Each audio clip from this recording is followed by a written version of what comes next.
Hello, good afternoon or morning, depending on where you're tuning in from. Thank you for joining us for the Trellis Strategies August 360 discussion.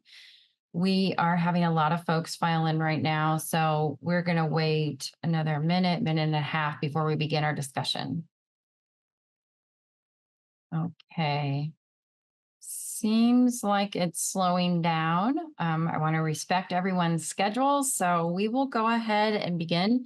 My name is Andrea Gonzalez with Trellis Strategies. I'm very happy to have you join us today for this enriching discussion on student basic needs and mental health.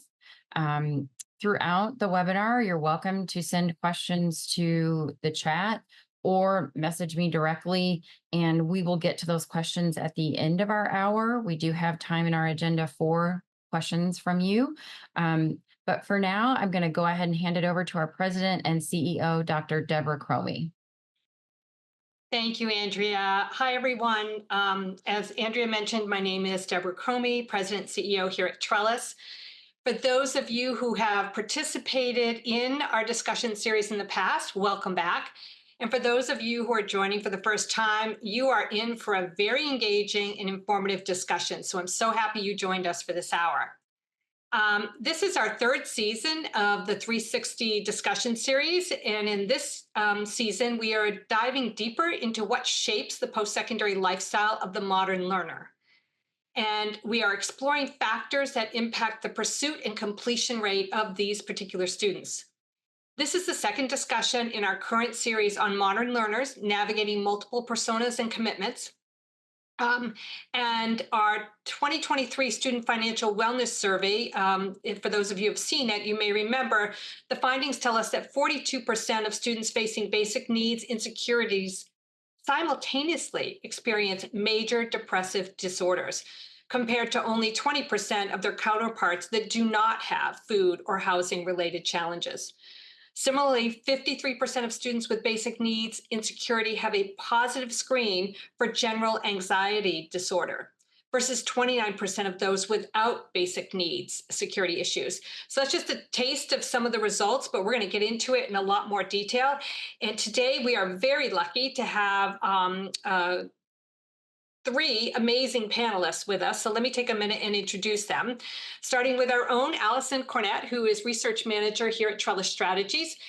Allyson has been with us since 2017 and has led a variety of research initiatives, including the administration and design of one of the nation's largest web-based surveys on college students, the Student Financial Wellness Survey. Really pleased that we do this every year. She also leads a number of other projects investigating the basic needs, security, finance, and mental health of college students. We're also really pleased to have Mallory Jordan join us. She is Assistant Vice President of Health, Safety, and Wellbeing Initiatives at NASPA, which is the National Association of Student Affairs Administrators in Higher Ed. Mallory brings a wealth of expertise and passion to the realm of higher education, serving as the Assistant Vice President for Health, Safety, and Wellbeing Initiatives at NASPA, and the leading association, which is the leading association for student affairs professionals. But what's really fascinating about her role is that Mallory looks at not just this impact on students, but on faculty and administration as well, which sometimes we forget about, but that impacts how they interact with students. And then last but certainly not least is Leilani Lamb, Director of Cross-System Policies and Practices. Some of you may recognize Leilani. She has not only been on previous webinars with us, but also with our partner Trellis Foundation.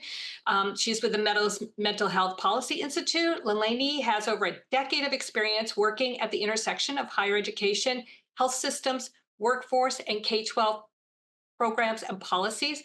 Leilani works with partners across systems to translate their successes into mental health programming into sustainable, scalable transformations that support the health and well-being of students and their communities.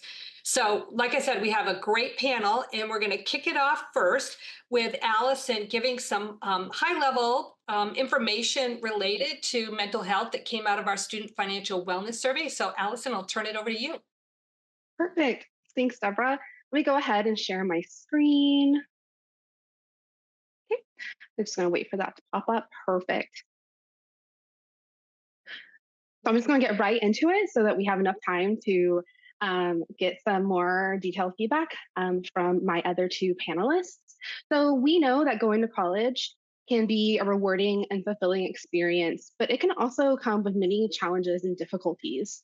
Students often face hardships and stressors that impact their academic performance and overall well being, including their mental and emotional health, and their access to desirable, nutritious food and safe, reliable shelter.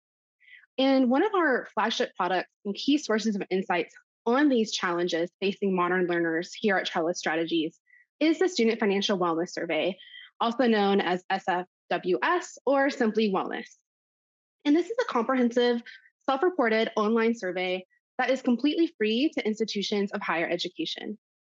All participating schools receive free customized reports and infographics on their students. And then we also aggregate the data to create public facing reports on various topics from the survey. And we fielded this survey every year since 2018. And in 2023, we were really fortunate to have 142 participating 2 and 4 year institutions. And we ended up collecting over 62,000 responses for a strong response rate of 8.8% and a completion rate of 82%. So I'm going to start by highlighting our findings related to basic needs, mental health, and the intersection of the two before we open it up to our panel. In the fall 2023 Student Financial Wellness Survey, the high prevalence of basic needs insecurity among college students was very apparent. And this basic needs insecurity can encompass a wide range of issues, including a lack of consistent access to food, shelter, clothing, childcare, and then financial security and psychological security as well. In the Student Financial Wellness Survey, we use a short form scale from the US Department of Agriculture to measure the prevalence of food security in the previous 30 days from the respondent taking the survey. So, timing wise, with the survey open in late October to mid November, this means that students have already received their aid packages and are often well in the swing of things for the semester. And looking at this metric, we can see that more than 2 in 5 students had low or very low food security, with those rates being nearly identical across the 2 and 4 year sectors. And then we also saw that 23% of these students were experiencing very low food security, which is the most extreme form of the condition. And this is where we really see severely disrupted eating patterns and reduced food intake that can cause physiological hunger. And as we know from Maslow's hierarchy of needs, physiological and safety needs like stable housing are really essential for our students to thrive. Without a stable living environment, it can be extremely difficult for students to focus on their higher level needs like relationships, academics, and other avenues for personal growth. So this slide covers our findings related to housing insecurity, which is a range of complex housing issues that can include the inability to pay rent, mortgage, or utilities, living in an overcrowded space, and then in its most extreme form, experiencing homelessness or being unhoused. And in the 2023 survey, we saw 42% of our surveyed students report housing insecurity through their responses to the survey. And then 14%, so just over 1 in 10, were identified as homeless since starting college or in the prior 12 months. Unfortunately, we also see that many college students struggle with one or more kinds of basic needs insecurity or BNI at a time.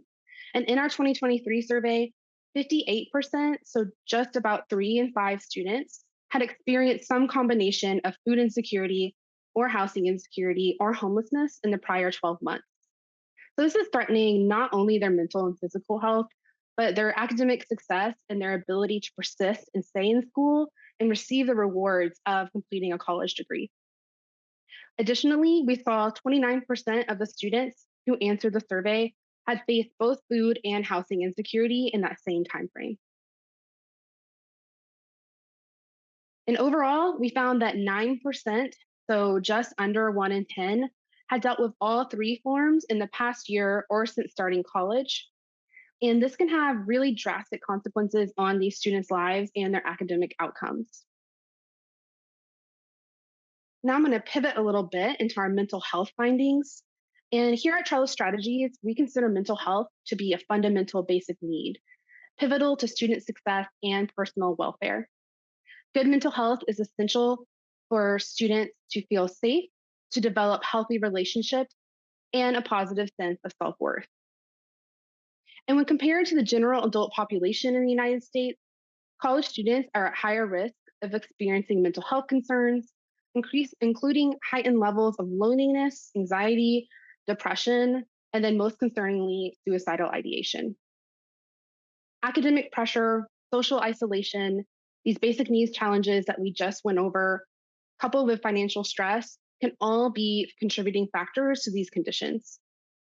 And it's really easy to imagine that a demanding academic workload, combined responsibilities outside of school, and a pressure to succeed could further exacerbate the stress levels among these students.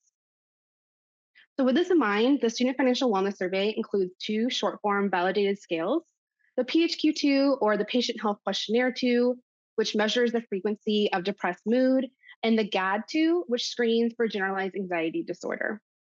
So, using these two scales, our team found that 32% of respondents reported experiencing symptoms of major depressive disorder, and then 43% had experienced generalized anxiety disorder within the 14 days prior to taking the survey. And then when we look at the overlap of anxiety and major depressive disorder, 27% of our students were concurrently experiencing symptoms of both conditions. And this is a really critical statistic for us to consider because when depression and anxiety co occur, this has been linked in the research to a lower grade point average. And relationship is even stronger among female students. So this can be a serious roadblock to persistence and academic success. And then looking at the indicators of these mental health challenges. First, looking at the PHQ-2, which again just measures that frequency of depressed mood, we found that 66%, so nearly two-thirds, had little interest or pleasure in doing things, and 62% felt down, depressed, or hopeless at least once in the prior 14 days. And then in the GAD-2, we found that in that same time frame, 78% of students could not stop or control their worrying, and then 68% felt nervous, anxious, or on edge. And when looking at these findings for anxiety from the GAD-2, 1 in 5, about 20% respectively, felt this anxious nearly every single day.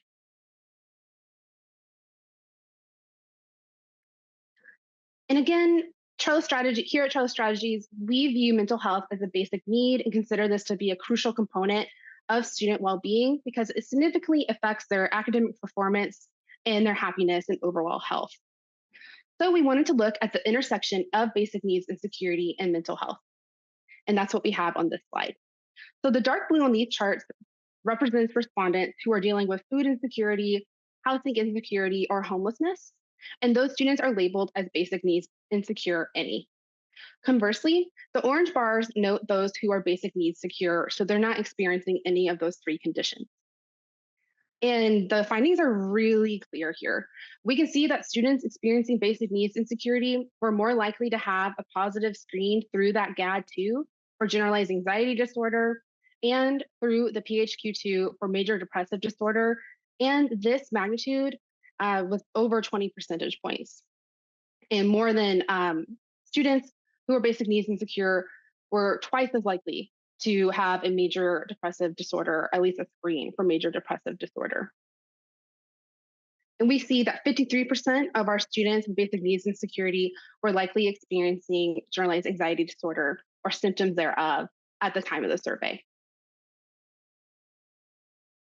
And then here's my last slide.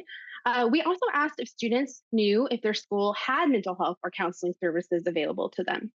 So in this slide, we limited our analysis to just those institutions offering mental health or counseling services, whether that's through a physical on-campus service, telehealth options, off-campus partners, vouchers, etc. And we saw that overall, about 31% of students across the survey were unaware that their institution had these mental health services available to them. And when we look at our basic needs insecure students, who again on this chart are represented in dark blue, they were even less likely to be aware of this resource by compared to their basic needs secure peers by a magnitude of 6 percentage points. We can see that in this chart here, where about 35% of our basic needs insecure students were not aware that there were mental health counseling services available to them through their institution. And those are all the slides that I have prepared for today, and I'm really excited to open it up to our panel. Thanks, Alice. A great summary. And for those of you who have not looked at the entire report on the Student Financial Wellness Survey, that is available on the Trellis Strategies website under, I believe it's under Insights in our Research Hub. Which goes into a lot more detail. And certainly for those of you who have participated in it, you've seen this data specific to your own institution. So it's helped a lot of institutions put in place mitigation strategies to address those. And I'm going to start with Leilani. I know that you have done some work with institutions, specifically thinking about how they address these types of issues on campus. Can you sort of share with us what you're hearing and what you're seeing? And I'm also curious of what mitigation strategies you're seeing institutions put in place. Of course, and Allison and Trellis Strategies, that was some amazing data. Every time I see it, I'm increasingly floored by it. But at the Meadows Mental Health Policy Institute, we've worked with a variety of institutions across the state, 2-year, 4-year, in different contexts like rural and suburban and urban, obviously. And in doing so, we recognize that whenever we're working with an institution, it is a unique approach because a lot of the things that we hear when we talk about best practices or we talk about frameworks, we see that people will put out a cookie cutter, this is what you need to do. And then an institution will look at that and say, well, I cannot do this and this or this, so then I will not do anything. But we're recognizing that there's always something you can do. So when we work with these institutions, we really try to think about the community in which they live and work and serve, and try to work on community partnerships and frameworks and a full comprehensive system that reflects that.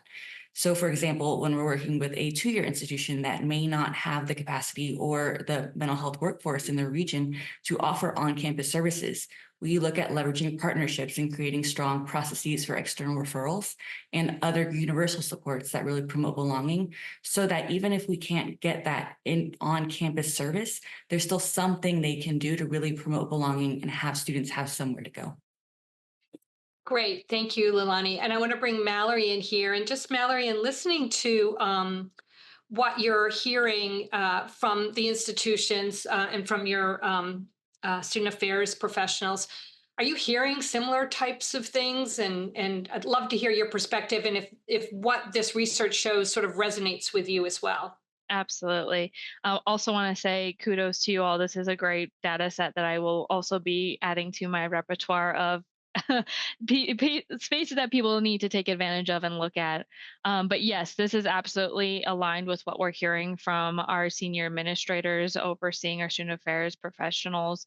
We're about to actually drop our 2024 top issues in student affairs annual survey report, it talks about many different topics, and it is administered to our vice presidents and assistant vice presidents at institutions across the nation, and asking them, hey, what's keeping you up at night? What are you most concerned about? Where are you focusing your time and energy? What are you prioritizing? And out of the extensive list of options, the top 7 out of the top 10, even the top 7 are related to health, safety, and well-being issues.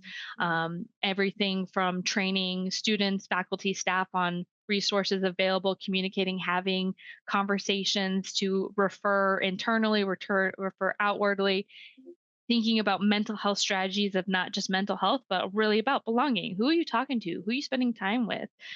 So training is one aspect. Another layer that's they're very aware of is mental health professionals at their institutions, no matter the type and size and location. Mental health is very much on the front of everyone's mind, and how are we approaching it? And very much like Leilani said, every single institution across the country and internationally has a different population that they're serving, and the resources available is different as well. So what can each institution do definitely varies from campus to campus.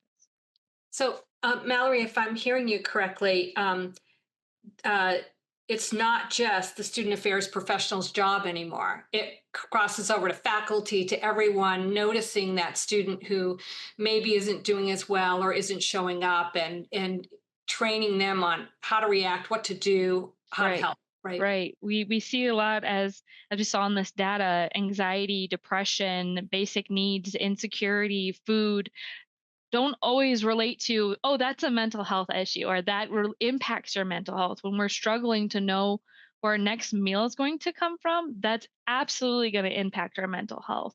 So our approach is very much a holistic, systematic approach of what are our policies in place. If you have a food pantry on campus, that's amazing. That's great. What are the hours? Where is it located? Is it accessible 24 hours a day? Is it temperature controlled so food doesn't spoil?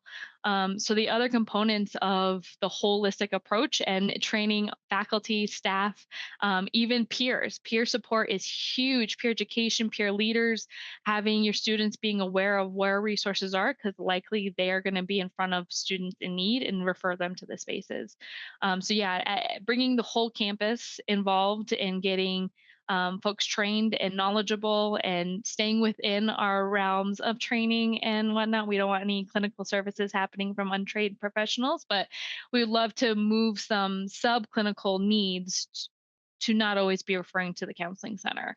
How can we be serving our students? What are those mental health interventions that don't look like mental health interventions that ultimately impact the mental health of our students, but even our professionals on campus a little bit more upstream? I think that's really important because you're right. No one would think of these as mental health related issues. I wouldn't have had we not been involved in this research. I'm going to jump to Allyson. And Allyson, sorry, this I'm going completely off script. I hope you know the answer to this. We've been doing this survey since 2018. How much has, I think this has gotten heightened attention because of the pandemic. How much have these numbers changed since the pandemic, which is hard to say because we started in 2018, which was only a year before the pandemic. So I'm not sure we have enough data for you to answer this, but my gut says that we all started paying a lot more attention to this with the pandemic. Is that what you think, Allyson? Yeah, and that's a great question, and something that actually I think Andrea and Mallory and I were talking about before the webinar. So really great to touch on that.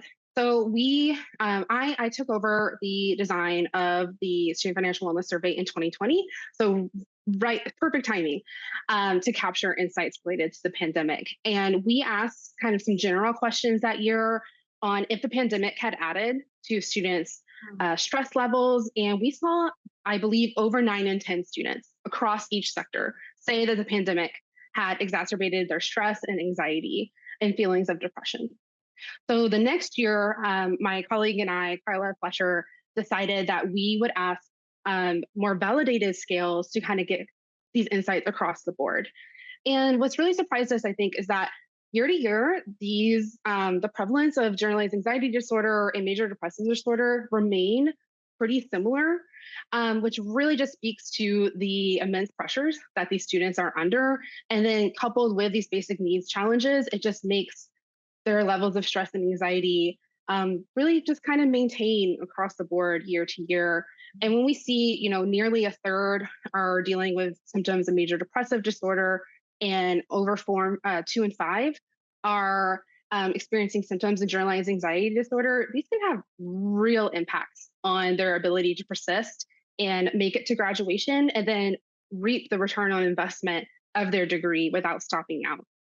Yeah, no, that's great. And Leilani, I want to bring you in on this because I know your work also covers K-12. I know that's not the focus here, but certainly those that were in K-12 during the pandemic then go on into higher education. So I'm sure you've seen this over a period of time. And if you have any thoughts or insights as to how this changed as a result of the pandemic. I think Allyson is spot on that we're really starting to pay attention to it more, because if we look at stats going back, they're not markedly different. We had a spike, I think, in 2020 and 2021, but they're leveling out to pre-pandemic levels, and they're still very similar to what we had before. People are just finally talking about it.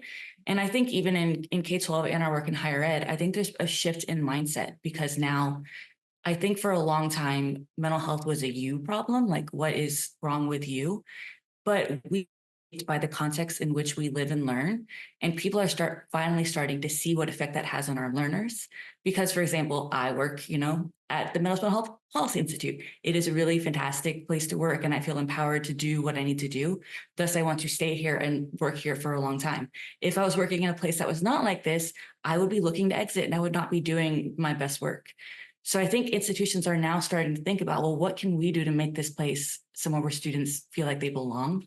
How could we make this an us approach rather than a what is wrong with you approach? Yeah, no, that's great. I want to have Mallory jump in here, just following up on Leilani's comments. Yeah, I would absolutely say when I look back at ACHA, NCHA data around stress and depression, and some other impediments to academic success, they have been relatively similar, right? That we did see a spike and they're leveling out.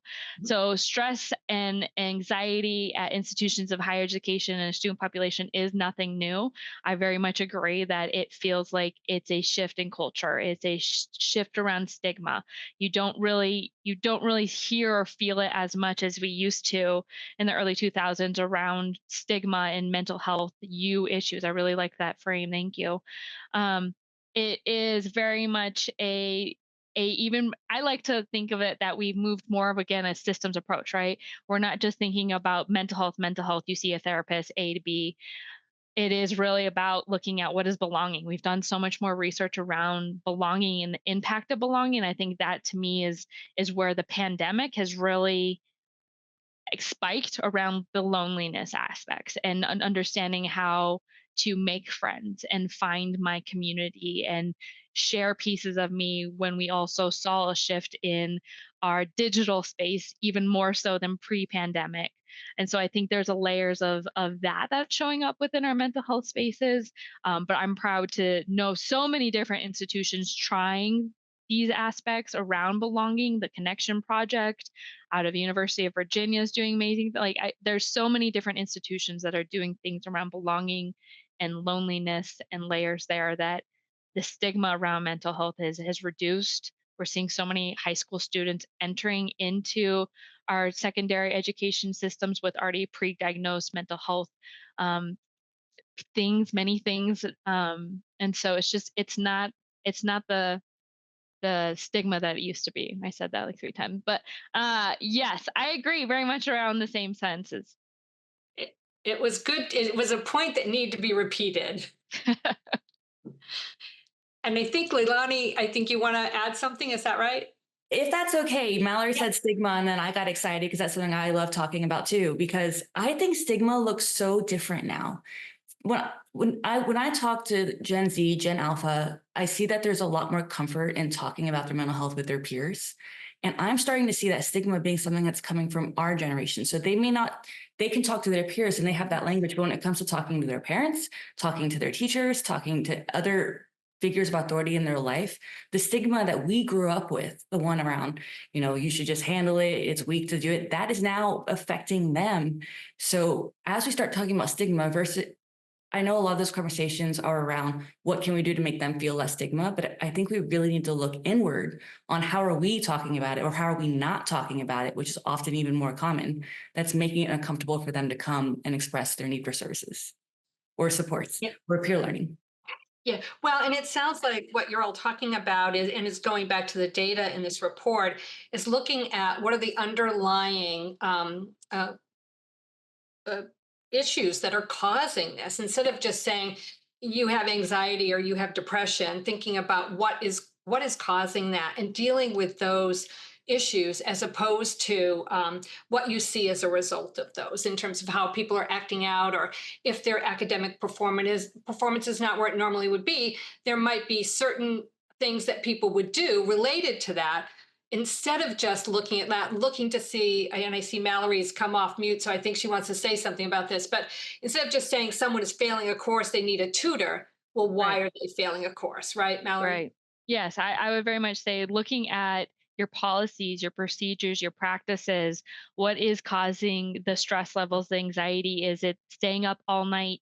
Is it the deadline? So can you make a shift in when things are due? If you make it a 5 p.m., 8 p.m. due time, Does that mean they are then going to sleep earlier because they got their assignment in because they're not staying up all like there's many other environmental impacts that we're encouraging our campuses to look at and dig a little deeper as to what's potentially causing some of the stress and anxiety. That's also normal when you enter an institution. Like you're going to obtain a college degree, it's going to be stressful. You're entering a new culture, a new shift in thinking. You're going to be challenged in ways that you never have been likely before, and so that does come with stress and it comes with anxiety. But what are the tools that we can to equip our students and our faculty and staff to help support said students in managing those difficult transitions in life that we're going to continue to have the rest of our lives. That's ultimately one of my favorite parts about this age population is we're building lifelong habits and skills, and equipping our faculty and staff with those tools to teach them is only going to help us become healthier as a community at large. Yeah, and that's so great to hear because I remember it was a while since I've been in college, but I remember the deadline was the deadline, and for every day you were late, your grade went down a point or something. And the fact that faculty are understanding that there's so much more, there's so many more layers to this now, and that it isn't because somebody didn't focus, it's because they couldn't, right? Very different. We've talked a lot about what's happening on institutions. I'd love to hear from all of you if you think there's need for any type of reforms at the federal or state level, as well as institutional, to make sure that there is proper funding and support for not just mental health services, but also to support students as they're struggling with all these other sort of underlying causes. Whoever would like to jump in first. All right, we're going to start with Allyson. Picking on the employee. No, I'm just That's kidding. right. Yeah, happy to share. So I think obviously with these numbers that we're seeing, 32%, 43%, this is a sizable portion of our college going population. And I think we have been talking a lot about our Gen Z, Gen Alpha, kind of our traditional age students, but we also I think it's really interesting and really important for us to focus on our non-traditional age students. So the students who are kind of 25 and older, and making sure that they have the kind of robust supports that they need to thrive. And I think this might not be directly related to your question, but also just looking at what we can do to foster mental health among our campus practitioners, our faculty and staff. Because if their cup is empty, then they're not going to be able to fill a student's cup that's in need. So just really thinking about trying to get additional policies or reforms that provides more funding to look at holistic, systemic kind of improvements that we can make to student mental health and just overall mental health on college campuses. Allyson, that was a really great point. You've got to have the people who are delivering it also supporting them as well. Leilani? Absolutely. I again policy nerd, so I heard policy and I got really excited. And whenever I do talk about policy, I think it's remiss not to talk about processes. And I think this works at every level of policy implementation because, for example, when we talk about the mental health workforce shortage, a lot of that is in a processes standpoint. So how can we bill? There's a lot of barriers to billing. How can we have people working at the top of their licenses? There's a lot of challenges there. Who can be licensed? And I think as we start thinking about state policies that would be supportive of more mental health workforce and mental health services on campuses, we need to look at those pieces. And then conversely, when we look at our institutional policies, how are we implementing them? Because we do a lot of systemic work with institutions and the policies are pretty cut and dry, but the challenges start coming up when we talk about the processes that go in place to do these things. So for example, MOUs are like one of the most challenging things that we've discovered working with colleges, because even if you have a willing external partner, getting that MOU through the process on your campus can be so challenging because of institutional barriers that really stem innovation. So I'm all about processes and policies together. That sounds great. Mallory? My mind is also going to the folks who work at institutions and sometimes live and play in the same spaces as well. And thinking about compensation and salary and benefit packages and layers there when we know that folks who work at institutions, higher education, largely staff aren't compensated as if they were to go out into the community in the private sector. And so thinking about compensation of those and the clinical load of the actual folks in the counseling center who are supporting, but also the staff, also the faculty. The faculty are overworked as well, and to ask them to take on these other components that are outside of their job descriptions as well as staff as well. It's just, I think about compensation, and sometimes it's more about even the benefits that come along with of your work. So yeah, that's where my mind goes around policy. If we had more of a streamlined approach for either state by state, or in systems, institutional systems, would really help as well. Retention. That's great. Thank you all. I have more questions, but I did want to take an opportunity to open it up to our audience to see if there are any questions. And I think, Andrea, they can either put them in the chat or I don't know if they can come up off of mute. I have to Yeah, rely on. no, yeah, they can message in the chat or they can send it through Q&A. We do have one comment. It's like a suggestion that I think is wonderful. So I wanted to read that.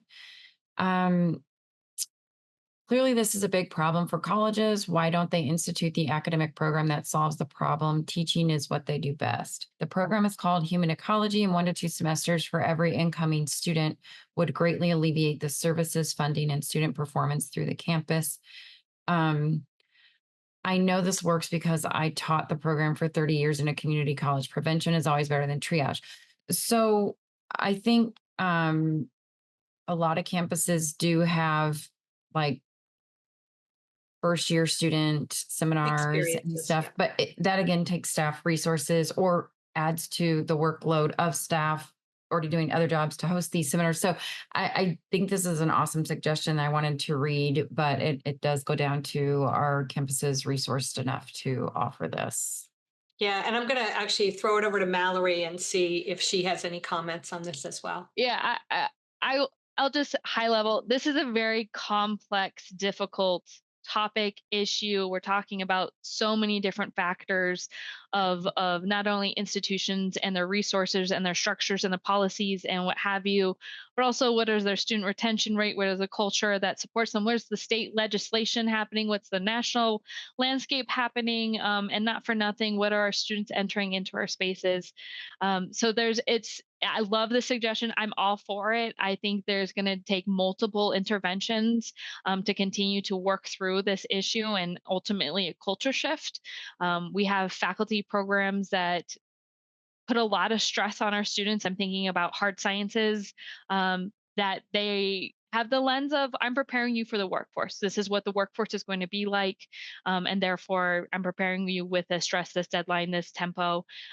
So it's just, there's many factors here. It's going to be very complex. I love to have a repertoire of options and suggestions for institutions to take advantage of. And not for nothing, we need more research about what is working, what is not working. What are those evidence-based resources that we can help support other institutions take advantage of, because other institutions saw these pieces worked. So we need more research around all this as well. I do like the note. Oh, please go ahead. Go ahead. Yeah, no, you. I was going to call on you. Yeah. I do like that last sentence, like prevention is key. That makes that really, whenever we're working, excited. Okay. So Mallory mentioned that whenever an institution sees another institution doing something well, we should steal it. And that's something that we facilitate a lot of at the Millis Institute, because we do a lot of learning communities where we bring together these institutions who are doing this work to learn from and leverage each other. And part of what we learn from that is really orientations, onboarding, the student acceptance work. Talking about mental health there and creating that space where students can talk to each other has been so helpful in starting to have that belonging and that prevention piece at the outset, and also letting them know where services are, because there's so many students who don't know where their services are. So in doing that and connecting institutions with each other, and I see a lot of institution partners in the participants hit each other up. People are doing things that you can steal. And that part of that is this prevention piece. Mallory, you said the word steal, I got excited. Everything you say, I'm just going to riff off. It is one of my favorite parts of my job. NASPA is known for hosting professional development events year round, and the part of my portfolio is our NASPA strategies conferences, where we have 5 different tracks in one space, and mental health is one of our leading ones. So I hear from multiple institutions of all different types who come and share what is working, what is not working, where do we have some evidence around what you all should try this. So stealing of programs and processes and is, yeah, definitely get excited about that as well. And I want to bring Allyson in for a second, because Allyson, I know it's one of the questions we ask, and I think you highlighted one of those pieces was around whether or not your campus has a particular service or not. And every year, and I remember the first time we held our Basic Needs Summit, the number blew me away in terms of how many thought there were no such services, yet there were on a campus. Yeah, and specifically looking at if students were aware of mental health or counseling services. So about 80% of those 142 institutions that participated in the Student Financial Wellness Survey last year did offer some form of mental health or counseling service. And we really kind of looked at that through a broad lens. So that was if they had a voucher program, if they offered a telehealth partnership, if they had an on-campus clinic or provider. And so that was really positive to see. But then when we looked at the analysis of just those students attending those institutions with a resource available, we saw about 31% did not know of the resource. And then when we looked at our students experiencing mental health challenges or basic needs insecurities, they were often less likely to know the resource. So students, and this kind of falls in line with what we see with food pantries as well. We often find that food insecure students are less likely to use food pantries and are often less likely to be aware of the food pantries on campus. So that awareness piece is really critical, I think, to shaping the mental health and the basic needs of these students. Great. We have a whole bunch of questions coming in now, so I'm going to jump right in. So first, there's a thank you for such a great webinar. Then goes on to say, many college students I work with have found campus counseling services helpful, but for students who take a break from or drop out of college, often due to financial or mental health challenges, finding affordable mental health support outside the campus can be a huge challenge.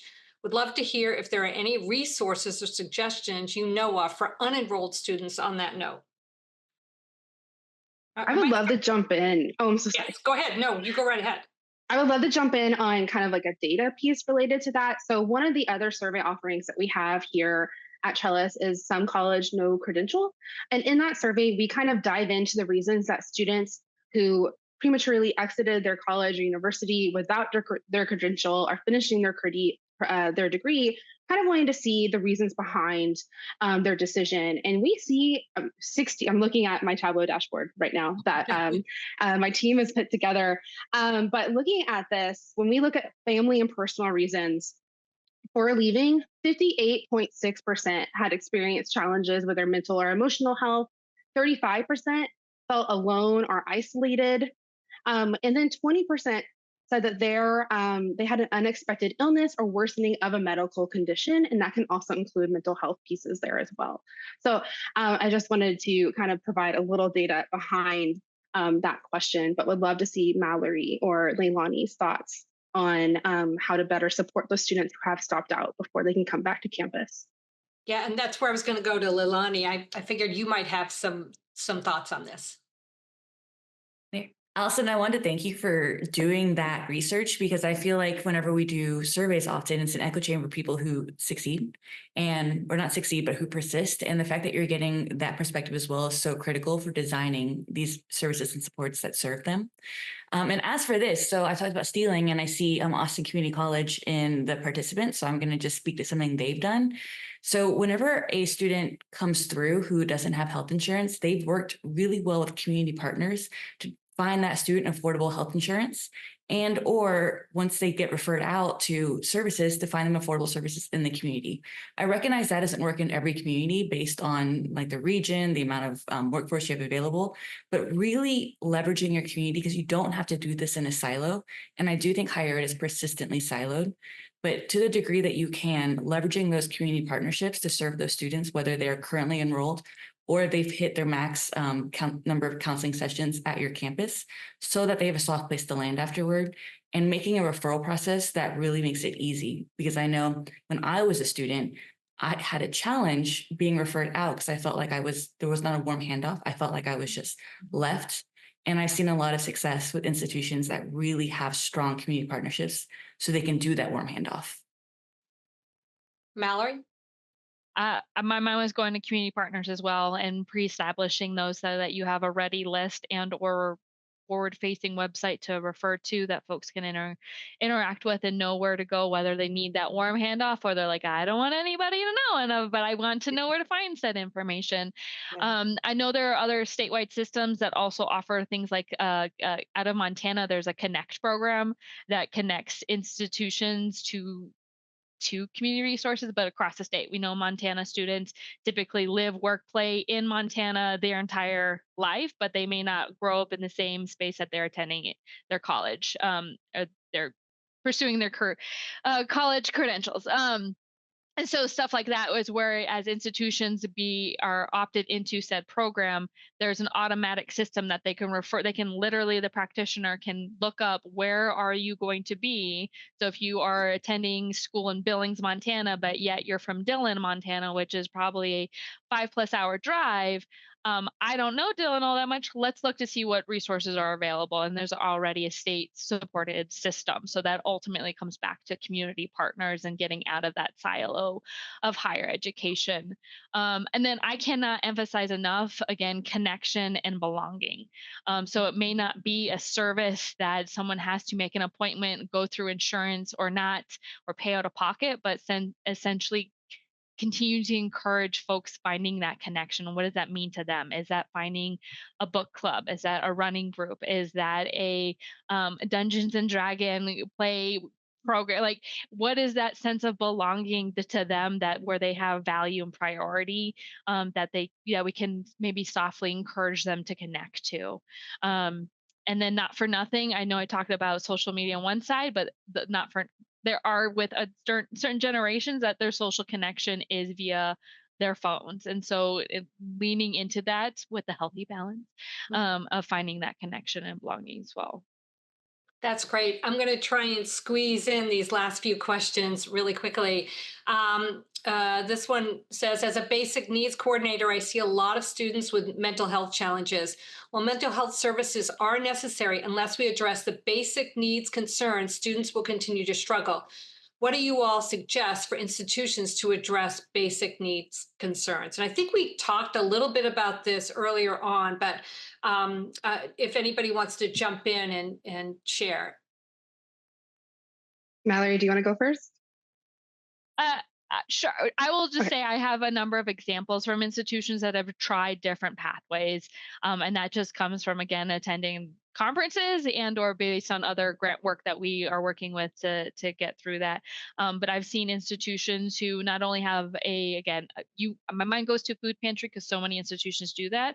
But there's food access scholarships, there's emergency housing pieces, there are programs for clothing drives at institutions to help support if it's clothing. So there's different aspects of obviously basic needs that institutions can try and, again, steal from one to another, that are out there. And maybe we can work on compiling a more comprehensive list. Again, I would love some more data to help support our research focused institutions. Like, you need to invest in this. Here's the data to support why. And I think, Allyson, I'm going to pull you in for two reasons. One, I know that a lot of the institutions who participate in our survey will then do it again to see whether or not the mitigations they've put in place have had an impact, which would give you the data, Mallory, that you're looking for in order to get funding. But I also, in addition to commenting on that, Allyson, the Basic Needs Summit we do every year, where we have a number of institutions come together, we share the results, and people share what they're doing on their campuses. And that may be, yes, we're in Texas, so we hold it in Texas, and most of the people on this call are from Texas, but that doesn't mean that we couldn't help you facilitate. Here I am offering your services, Allyson, in another state, to pull together like all the community colleges and help to facilitate by providing the data from the report in that state and then encouraging some conversation. I'm going to stop, Allyson, and let you talk. Yeah, great. So immediately this brings to mind a few things. One, in the Student Financial Wellness Survey, you're totally right. Dr. Chromy, we do collect data on if students know about your resources, what challenges they're facing. And then we've seen a lot of our institutions take that data and use it to get a grant to start a food pantry on campus. We also offer something um, uh, to institutions to participate in the Student Financial Wellness Survey about 18 months or 12 months later. We can match the institutional data from their responses to actual institutional records from the institution to see what students persisted, if they were retained, and kind of looking at how these different variables factor into their persistence.